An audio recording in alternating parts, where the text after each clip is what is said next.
목사님 오랜 시절 목회를 하시고 이제 은퇴를 하시고 지금도 역시 왕성하게 사역하시는데 목사님 목회란 무엇입니까? 목회란 하나님의 이야기를 신학을 신의 학문을 인간에게 풀어주는 행위예요. 그러니까 인간학이에요. 그 목회는 인문학이다. 목회는 신학을 인간학으로 트랜스포하는 거다. 근데 그거를 이해를 못하는 거예요. 신학교 교수가 신학만 쎄리 가르쳐가지고 이게 목사들이 정신없이 인간들에게 인간의 언어로 얘기하지 않고 신학화된 이야기를 해요. 그래서 소통이 안 돼요. 듣기는 들었고 지식은 올라간 것 같은데 삶에서 육화된 이야기가 안 나오는 거예요. 그러니까 목사가 무식하면 안 되지만 너무 유식하면 더 안 돼요. 그게 왜냐하면 대중하고의 커뮤니케이션이 진정한 소통이 안 이루어지는 게 우리 언어의 뇌의 구조를 한번 이제 뇌과학적으로 이해를 해보면 이렇게 언어에 그물망이 있어요. 뇌에. 이거 뭐 제 학문이에요. 틀리지는 않을 거야. 이렇게 신경세포가 있는데 여기에 언어가 떨어져요. 그럼 이게 찾기를 시작해요. 생경한 언어가 떨어지면 이게 지지지 방전이 돼요. 찾느라고. 근데 또 모르는 소리가 내려오면 이게 전기불이 팍팍 튀는 거예요. 세 번째 모르는 단어를 찾고 있는데 또 떨어져. 꺼버려요. 방전돼. 그러면 설교를 듣는 게 아니라 딴 생각하고 조는 거예요. 들리는 설교를 해야 돼요. 들리는 언어를 해요. 설교학에서 종전에 중3의 언어로 설교하라는 게 있어요. 한경직 목사님 설교집을 보면요. 설교를 들어보면 어려운 말이 하나도 없어요. 네. 조영기 목사님도 마찬가지죠. 근데 조영기 목사님에게는 독특한 그 새로운 언어들이 있어요. 용어들이. 근데 그거를 트랜스퍼하지 않으면 아는 것 같으나 아는 채 하는 거예요. 네. 뭐 4차원의 영성이 뭐다 달달하지만 그러니까 지금 알고 있는 우리의 언어를 신학적인 언어를 인간의 언어로 영어 잘할수록 히브리어 헬라어 잘할수록 설교는 빵이 될 가능성이 많아요. 그래서 내가 만들어낸 구호 목사가 박사되면 교회가 박살난다. 사실이에요. 그런데 이 개념 없는 장로들이 박사들을 구해요. 새 목사 뽑을 때 거기다 외국 박사를 선호해요. 교회는 박살나요. 그 확률의 얘기죠. 그 확률이 훨씬 높다. 목사님 목회하면서 이것만은 꼭 조심해야 될 세 가지를 꼽는다면 어떤 게 있겠습니까? 목회가 잘 될 때 목에 힘주는 거. 말로는 하나님의 은혜라고 해놓고 영광은 지가 다 받지. 그거 하면 안 돼요. 그러니까 내려놓을 줄 알아야 되죠. 우리가 말로 하나님의 은혜라고 그랬으면 내려놔야 되죠. 그 다음에 직접 돈을 핸들링하면 안 돼요. 목회자는. 저는 수학은 인수분해 초등학교 4학년 이상을 안 했어요. 그런데 머리가 비상해요. 교회 재정만 160억, 복지재단 300억, 학교 100억, 600억 1년에 결제했는데 은행이 80억짜리가 있었어요. 근데 한 번도 돈을 직접 만진 적이 없어요. 흘러가는 것은 다 알아요.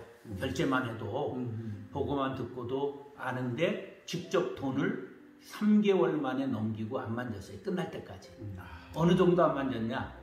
은행을 15년간 끝날 때까지 안 다녔습니다. 그리고 만평 사서 만평 건축을 해봤는데 한 번도 계약하는 자리 뭐 나가본 적이 없습니다. 협상하는 자리에. 일부러 안 가는 거예요. 내가 훨씬 더 잘할 수 있지만 목사가 돈의 이재의 발달 그런 거 싫어서 일체 지금 습관이 돼가지고 은행 가는 게 제일 어려워요. 은행 안 가요. 그래서 지금도 옛날 간사한테 교회에다가 내 통장 번호 하니까 돈 좀 카카오뱅크에 넣어달라. 그거는 배웠어요. 여기 있던 목사 내보내면서 카카오뱅크에서 돈 지불하는 걸 얼마나 신기한지 몰라. 몇 번 돈 조심해야 된다. 그 다음에 뭐 여자 조심해야죠. 저는 이 목사가 유혹에 넘어가기 쉬운 자리에 있거든요. 왜냐하면 바쁘니까 사모님하고는 이렇게 가까워 소원해질 수 있고 거기에다가 단정한 것을 차리고 교인들을 만나잖아요. 정답을 얘기를 하잖아. 지 남편들은 10년 지나서 별 볼 일 없기 때문에 제일 심리학적으로 여자들이 동경하는 대상이 목사와 교수예요. 정답 얘기하고 단정하고 그러기 때문에 여자를 의도적으로 멀리해야 돼요. 그래서 절대 혼자 상담하면 안 되고 난 비서도 남자만 썼어요. 나보다 더럽지만 뭐 더럽고 깨끗한 게 문제가 아니라 제가 물리치료를 받을 때 마사지 받고 하면 비서를 반드시 옆에 놓고 합니다. 그 사람들이 힘들어도 난 알리바이를 조성해야 되니까. 그래서 그런 것들을 모든 이렇게 예방을 미리 해야 돼요. 그런 것들이 좋습니다. 목사님, 이 땅의 교회를 보면은 망하는 교회가 있고 흥하는 교회가 있지 않습니까? 똑같은 신학교를 졸업하고 똑같은 조건의 목회자가 똑같은 개척을 했는데 어떤 분은 뭐 흥하고 또 어떤 분은 또 망하게 되는 그런 차이가 있습니다. 현실적으로. 그 차이는 어디서 나온다고 생각하십니까? 망하고 흥하는 것을 세상이 예수의 방식으로 하면 망할 수 있는 세상이기 때문에 망한 것이 아닐 수 있어요. 가령 주다가 망하면 성공이죠. 톨스토이, 프란치스코 주다가 망했지만 대문호라고 얘기하고 2000년 역사 최고의 성자라고 얘기를 하죠. 그거는 좋기 때문에 망한 것이 아니라 주다가 망했는데 성공이 된 거예요. 그러니까 예수 방식으로 온몸을 던졌더니 세상의 가치로는 망할 수 있으나 그것은 성공이라고 얘기할 수 있어요. 그런데 이제 그런 역설적인 이야기 말고 현상적으로 어떤 똑같은 학교를 나오고도 흥하고 망한다. 그것은 대중성이 없었다. 그러니까 내 속에 내가 너무 많았기 때문에 당신의 쉴 곳이 없는 목사들이 있어요. 너무 똑똑하고 내주견이 강하기 때문에 해불양수가 되지 못한 거예요. 바다는 물을 가리지 않는다. 더러운 물과 깨끗한 물을 모두 다 받아들이죠. 받아들인다, 바다가 된 거예요. 어원이. 바다가 된 거예요.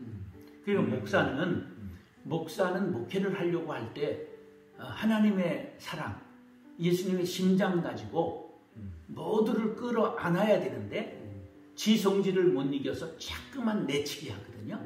이거 전문 용어로 양파 껍질 벗기기예요. 양파 껍질을 벗기지 않아야 먹을 수 있지. 노랗게 됐다고 누렇게 됐다고 벗기면 다음이 누렇게 되고 몇 번만 벗겨내면 먹을 게 없게 되는 거예요. 그러니까 모든 사람을 끌어안고 치유하고 평화의 공동체를, 화목한 공동체, 사랑의 공동체를 만들어야 교회가 되는 거죠. 그런데 그런 인성이 없는 거예요. 학문의 문제가 아닙니다. 이 세상이 성장을 하려면 성장주의적인 성향이 있어요. 옥하는 목사님보다 오정현 목사가 3배 부흥시켰다는 걸 아십니까? 그런데 교회에서 난리가 나잖아요. 그건 뭐냐면 영성의 충돌이에요.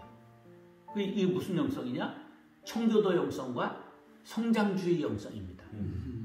그렇기 때문에 어느 게 잘됐다 잘못됐다가 아니라 다른 것에 이해를 못하는 교인들이, 옥하는 목사님의 젖었던 사람들이 이건 조금 뭔가 다르다.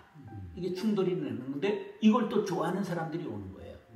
그러니까 결국은 그런 것만 추구하면 그 속에 예수가 빠지면 이게 성장 지상주의가 되는 거죠. 그러니까 어떤 행위에도 예수가 있었다면 망한 건 아니에요. 예. 그러니까 이제 그 성장의 관점은 그렇고, 이제 정확하게 같은 상황에서 되고 안 되고는 바로 그 품을 수 있는 그래서 우리 신학교 들어갈 때 무슨 얘기가 있었느냐 하면 옛적에는 행정 3년, 설교 3년, 인격 30년. 결국 인품의 문제죠. 인격의 문제가 롱런을 결정하고 교회에 상처 안 주고 시골에서 할머니 할아버지만 모아놓고 상처 안 주고 그들을 전부 10명 보듬고 살아간 사람이 훌륭하지. 10,000명 한 사람 사기꾼도 할 수 있고 거짓말쟁이도 할 수 있어요. 1,000명만 지나면 개인에 대한 것이 묻혀요. 그러니까 그 허상을 알아야 돼요. 큰 것이 정답은 아니다.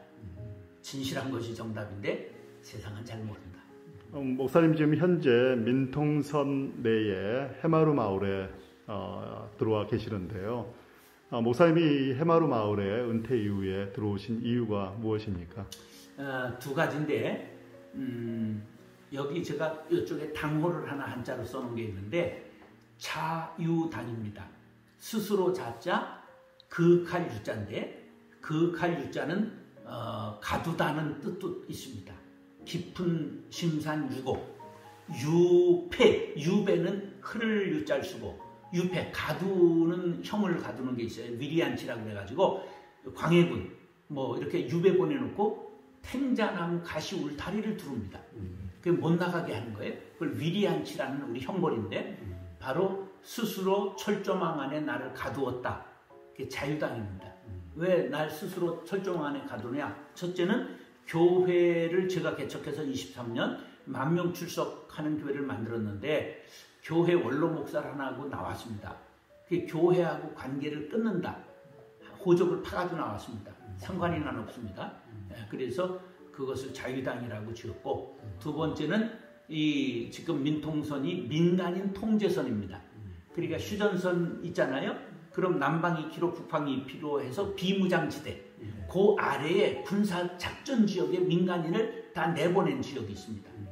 그 민간인 내보낸 지역에 마을을 나라에서 허락한 마을이 있는데 거기에 통일촌 150호, 요거 해마루촌 60호가 있습니다.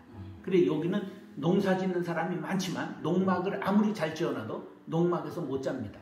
일출일몰에 나가야 됩니다. 들어오고 나가야 됩니다. 그래 요거 주민들은 주민증이 있고 이 마을 주민증이 있기 때문에 출입이 가능합니다. 이건 사단에서 주는 출입증이라. 그래서 이거 여기서 통일을 위해서 기도하는 집을 세운 겁니다. 제가 주빌리 대표기도 하고 통일 구국 기도의 집 두 가지 목적. 교회하고 절연한다.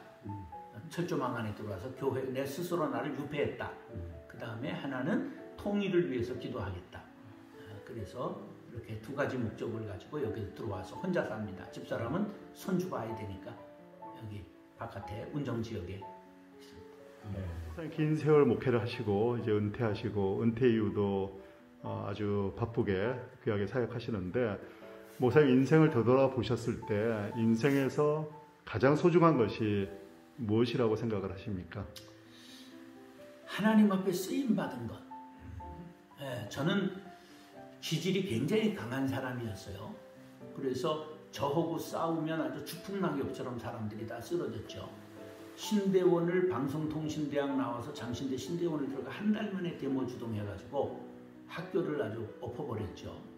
그리고 2학년 때 회장되고 그 사이에 이사장, 학장, 재단 사무국장을 내쫓았거든요.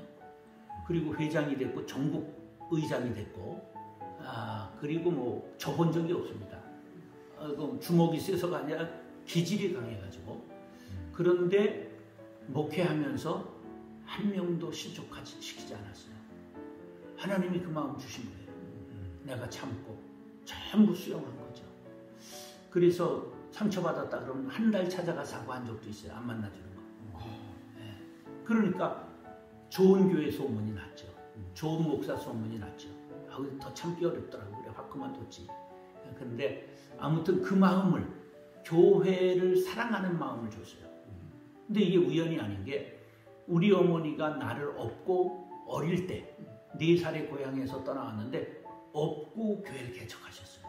새벽종을 치신 거예요. 자기가 땅 들여서 개척한 교회. 안산 도일교회. 집안 땅을 들여서 지금도 있습니다. 그리고 장석교회 우리 어머니는 개척 멤버입니다.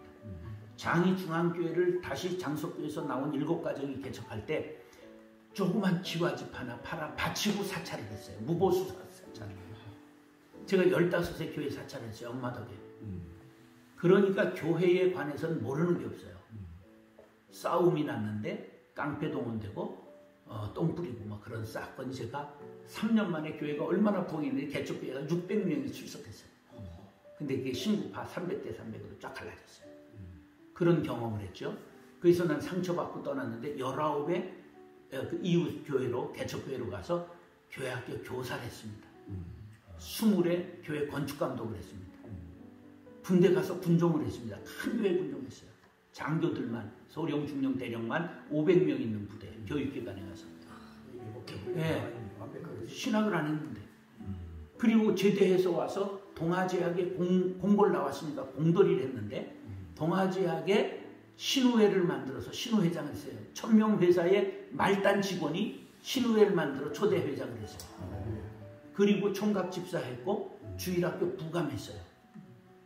그러다가 26세 정치 입문하러 가다가 하나님이 때리셔서 그 김경숙 양 사건으로 YH 사건이라고 유명한 건데 마포 신민낭다에서 YH 그 무역 애들이 농성하다가 김경숙 양이 떨어져 죽었어요.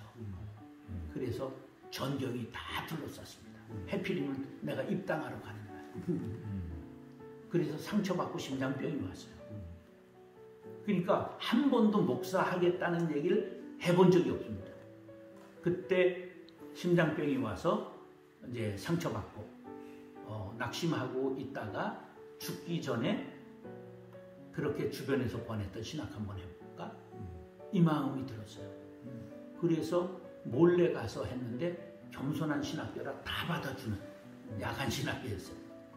그래서 신학을 하게 돼서 난 정말 공부를 잘하는 사람도 아니고 기질이 부드러운 사람도 아니고 그런데 하나님께서 나를 불러서 일꾼으로 삼아주셨는데 크게 써주셨다. 그 개척해서 10,000명 출석하는 교회를 해본 사람이 몇 명이 있겠어요. 근데 그걸 또 감사하면 내려놔야 되잖아. 딱 내려놨잖아요. 모든 기관 전부. 그러니까 그거 하나님이 그 마음 안 주면 누군 들고 아까운 마음 먹겠어요. 1년에 600억 결제하고 직원이 750 있었는데. 그런데 그 마음 하나님이 줬다. 그래서 써주신 것만 감사하죠. 다 고생하죠. 그런데 고생했다고 되나요? 근데 고생했는데 영광도 받았잖아요. 그러니까 내려놔야지. 써주신 거를 감사하죠. 아멘.